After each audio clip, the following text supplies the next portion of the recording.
Can you believe an eBay seller sent a $6,500 comic book in this? What's going on, guys? GemMint here. Before I get into this story, I want to thank Dynamite Entertainment for sponsoring this video.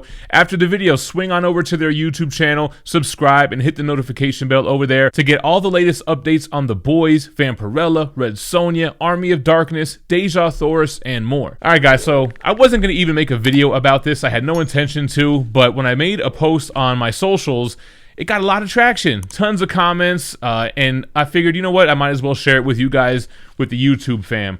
So, as some of you may or may not know, I have been putting my money where my mouth is on some key issues, trying to get in on the whole speculation game since I do the weekly comic book videos with Comic Tom.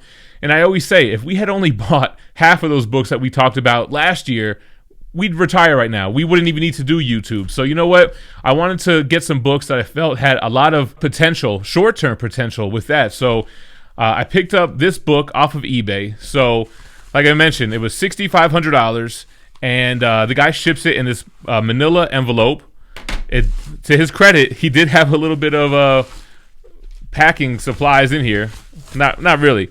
But anyway, yeah, so as you would expect, the book came in damaged. As you can see on the top, huge crack across the top on the front and the back. Right away, there's literally a footprint on the Manila envelope. So when I saw this, I was understandably upset. Now, I wasn't like end of the world upset because it was through eBay, right? So I could easily return it. The book wasn't damaged, so I'm thinking I could do a reholder.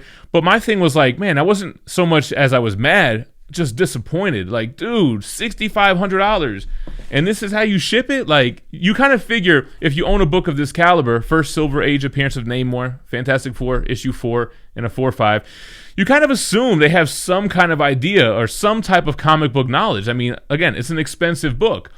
So right away, I was pissed. I hit him up, and I kind of gave him like a strongly worded message, like, dude, you packed a $6,500 book in a Manila envelope. It's unacceptable. I want my money back. I was just going to go for a full refund, But I want the book, and I feel like I got it at a good price. I mean, prices are high right now, but if or when Namor is announced and casted and all that, I feel like it's got a lot of room to grow. But anyway, he was willing to do that, but I let the guy know, listen, I paid $500 in taxes, so I really paid $7,000.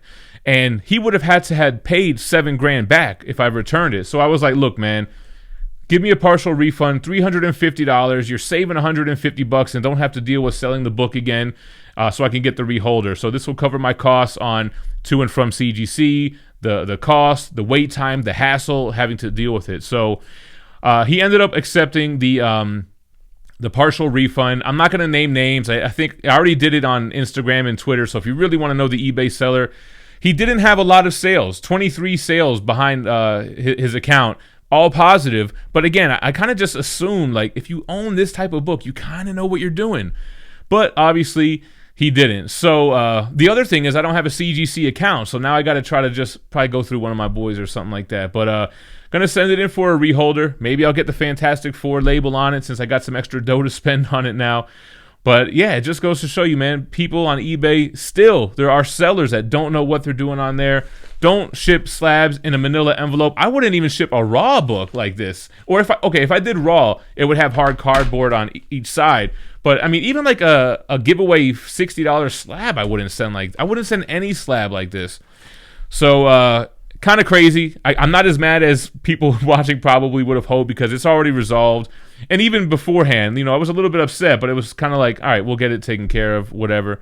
Just kind of a waste of time and money for everybody, right? So that's my most recent eBay horror story. If you guys got any eBay horror stories, shipping stories, how you received something or whatever, drop me a comment below. And thanks for watching. It's December 31st, last video of 2021. Everyone have a happy, safe new year. Catch you next year. Peace.